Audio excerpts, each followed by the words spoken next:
മഹാരാഷ്ട്ര തെരഞ്ഞെടുപ്പിൽ ബിജെപിക്കും സഖ്യകക്ഷികൾക്കും വേണ്ടി കർട്ടന് പിന്നിൽ നിന്ന് പ്രവർത്തിക്കുന്ന ഒരു PR ഏജൻസിയാണ് ഈ കൈസർ എന്നാണ് എനിക്ക് മനസ്സിലാക്കാൻ കഴിഞ്ഞത്.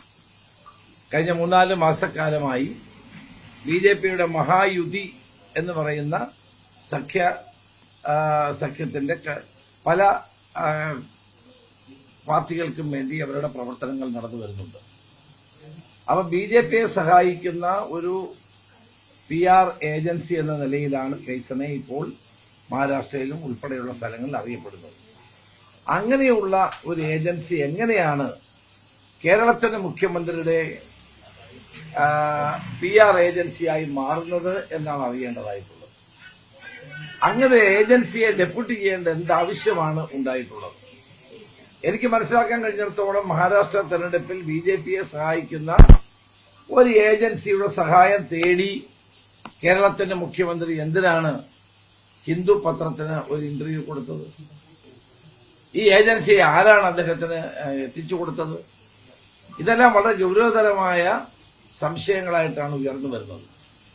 മാത്രവുമല്ല, ഇത് ബിജെപി പറയുന്ന ഭാഷയിലാണ് കേരളത്തിന്റെ മുഖ്യമന്ത്രി ഇപ്പോൾ സംസാരിക്കുന്നത്.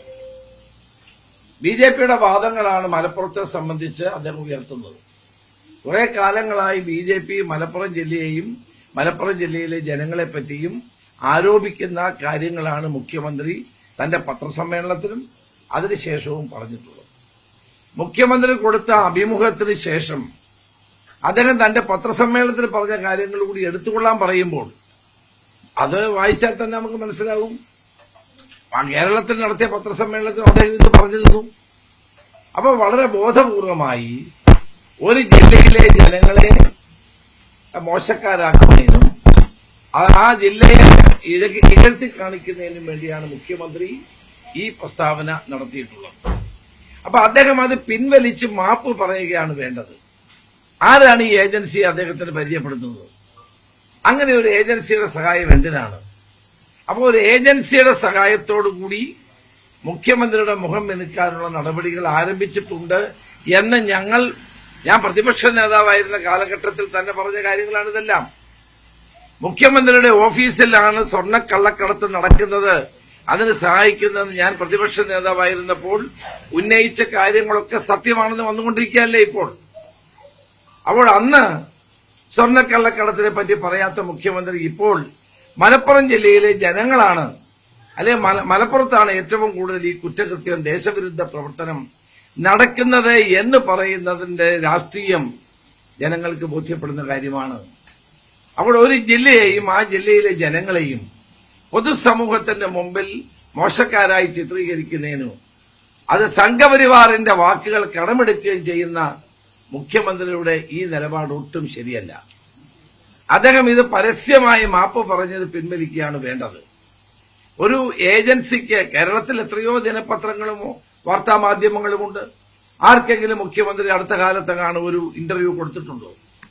അപ്പൊ ഡൽഹിയിൽ ചെന്ന് ഹിന്ദു ദിനപത്രത്തിൽ ഒരു PR ഏജൻസിയുടെ സഹായത്തോടു കൂടി ഒരു അഭിമുഖം കൊടുക്കുമ്പോൾ ആ അഭിമുഖത്തിനകത്ത് വന്ന കാര്യങ്ങൾ ഡൽഹിയിലിരിക്കുന്നവരെ അറിയാൻ വേണ്ടി കൂടിയല്ലേ? അത് നരേന്ദ്രമോദിയെയും സംഘപരിവാറിനെയും പ്രീണിപ്പിക്കാൻ വേണ്ടിയല്ലേ ഈ ഒരു അഭിമുഖം കൊടുക്കുന്നത്? കാരണം സംഘപരിവാർ ശക്തികൾ ഇത്രയും കാലം കേരളത്തെപ്പറ്റിയും മലപ്പുറത്തെപ്പറ്റിയും പറഞ്ഞ കാര്യങ്ങൾ തന്നെയാണ് മുഖ്യമന്ത്രി ഇപ്പോഴും പറയുന്നത്.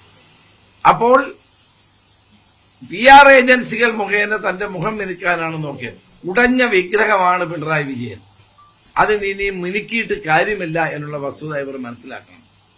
കേരളത്തിന്റെ മുഖ്യമന്ത്രിക്ക് ഇഷ്ടം പോലെ സ്റ്റാഫില്ലേ, സോഷ്യൽ മീഡിയ സംവിധാനങ്ങളില്ലേ, അതോടൊപ്പം അതിനു വേണ്ടിയിട്ടുള്ള ആളുകളെ ഗവൺമെന്റ് പണം കൊടുത്ത് നിയോഗിച്ചിട്ടില്ലേ, ശമ്പളം കൊടുത്ത് നിയോഗിച്ചിട്ടില്ലേ? അവരൊന്നുമില്ലാതെ ഈ മഹാരാഷ്ട്ര തെരഞ്ഞെടുപ്പിൽ BJP സഖ്യകക്ഷികളെയും രഹസ്യമായി സഹായിച്ചുകൊണ്ടിരിക്കുന്ന, കർട്ടന് പിന്നിൽ നിന്ന് പ്രവർത്തിച്ചുകൊണ്ടിരിക്കുന്ന ഒരു ഏജൻസിയെ ഇതിനു വേണ്ടി ചുമതലപ്പെടുത്തേണ്ട എന്താവശ്യമായിരുന്നു എന്നാണ് മുഖ്യമന്ത്രി വിശദീകരിക്കേണ്ടതായിട്ടുള്ളത്. ഏതായാലും ഇത് കേരളത്തിന്, പ്രത്യേകിച്ച് മലപ്പുറം ജില്ലയ്ക്കും വളരെയധികം അപമാനം ഉണ്ടാക്കിയിട്ടുള്ള ഒരു കാര്യമായി മാറിയിട്ടുണ്ട്. ഇന്ന് വളരെ വ്യാപകമായ തോതിൽ ഇത് എല്ലാ മാധ്യമങ്ങളിലും പ്രചരിക്കുന്ന ഒരു കാര്യമായി മാറിയിട്ടുണ്ട്.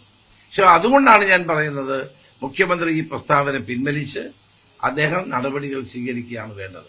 തന്നെയുമല്ല, സ്വർണ്ണക്കള്ളക്കടത്തിനോട് ഇത്രയും വലിയ എതിർപ്പ് മുഖ്യമന്ത്രിക്കുണ്ടായിരുന്നെങ്കിൽ ആദ്യം തന്റെ ഓഫീസിൽ നിന്നുകൊണ്ട് കള്ളക്കടത്തിനെ സഹായിച്ചതിനെ പറ്റി വേണമായിരുന്നു ആദ്യം പറയേണ്ടത്. ഞാൻ പ്രതിപക്ഷ നേതാവായിരുന്നപ്പോൾ എത്രയോ തവണ ഈ കാര്യങ്ങൾ ഉന്നയിച്ചതാണ്. അന്ന് പ്രിൻസിപ്പൽ സെക്രട്ടറിയായി ശിവശങ്കരൻ ഉൾപ്പെടെയുള്ളവരെ സംരക്ഷിച്ച് ഈ സ്വർണ്ണക്കള്ളക്കടത്തിന് സഹായം കൊടുത്ത മുഖ്യമന്ത്രിയാണ് ഇപ്പോൾ ഒരു ജില്ലയിലെ ജനങ്ങളുടെ പേരിൽ ഇത്തരം കാര്യങ്ങൾ ആരോപിക്കുന്നത്. അതുകൊണ്ട് ഇത് വസ്തുതാപരമല്ല, മുഖ്യമന്ത്രിയുടെ ഈ പ്രസ്താവന ശരിയല്ല. പിന്നെ അങ്ങനെ നടക്കുന്നുണ്ടെങ്കിൽ അവരുടെ പേരിൽ നടപടി സ്വീകരിക്കേണ്ട ബാധ്യതയും പോലീസിനും ആഭ്യന്തര വകുപ്പിനുമില്ലേ? അതെന്തുകൊണ്ട് ചെയ്യുന്നില്ല? ഞാൻ ആഭ്യന്തരമന്ത്രിയായിരുന്ന കാലത്ത് അവിടെ ചെയ്തുകൊണ്ടിരുന്നത് പോലീസും അതോടൊപ്പം കസ്റ്റംസും CRPF ഉള്ള സംയുക്ത യോഗങ്ങളെ വിളിക്കുമായിരുന്നു. അന്ന് 3 എയർപോർട്ട് കണ്ണൂരില്ല. 3 എയർപോർട്ടിൽ സംയുക്ത യോഗങ്ങൾ വിളിച്ച് ഇത് തടയാനുള്ള നടപടികൾ സ്വീകരിക്കുമായിരുന്നു. ഈ മുഖ്യമന്ത്രി വന്ന ശേഷം ഏതെങ്കിലും തരത്തിൽ അങ്ങനെ യോഗം വിളിച്ചിട്ടുണ്ടോ? ഈ എയർപോർട്ടുകളിലെ കള്ളക്കടത്ത് തടയാനുള്ള ശക്തമായ ഭരണപരമായ നടപടികൾ ആഭ്യന്തര വകുപ്പ് മന്ത്രി എടുക്കേണ്ടതാണ്. അത് എടുത്തിട്ടുണ്ടോ? ഏതെങ്കിലും യോഗം വിളിച്ചിട്ടുണ്ടോ? എന്റെ അറിവിൽപ്പെട്ടിടത്തോളം ഒരു യോഗം വിളിച്ചിട്ടില്ല എന്നുള്ളതാണ്. അപ്പോൾ സ്വർണം പൊട്ടിക്കല്, സ്വർണ്ണക്കള്ളക്കടത്ത്, ഇതിനെല്ലാം കൂട്ടുനിന്ന ഒരു ഭരണകൂടത്തിന്റെ തലവൻ ഇപ്പോൾ ഒരു ജില്ലയിലെ ജനങ്ങളെ മാത്രം അവരുടെ പേരിൽ മാത്രം ആരോപണങ്ങൾ ഉന്നയിക്കുന്നത് ഒരിക്കലും ശരിയല്ല. അദ്ദേഹം ഇത് പിൻവലിച്ച് മാപ്പ് പറയണമെന്നാണ് എനിക്ക് പറയാൻ. ഇങ്ങനെയൊരു പരാമർശം നടത്തിയിട്ടില്ലെന്നാണ് മുഖ്യമന്ത്രിയുടെ ഓഫീസിന്റെയൊക്കെ വിശദീകരണം. അപ്പൊ അങ്ങനെ നടത്തിയിട്ടില്ലെങ്കിൽ സംസ്ഥാനത്തിൽ കലാപം ഉണ്ടാക്കാൻ പോകുന്ന ഒരു വിഷയമാണ്. സംസ്ഥാനത്ത് ജനങ്ങളെ തമ്മിലടിപ്പിക്കുകയും വിഭാഗീയത സൃഷ്ടിക്കുകയും ചെയ്യുന്ന കാര്യമാണ്. ആ പ്രസ്താവന അദ്ദേഹം പത്രസമ്മേളനം നടത്തിയിട്ടുണ്ട്.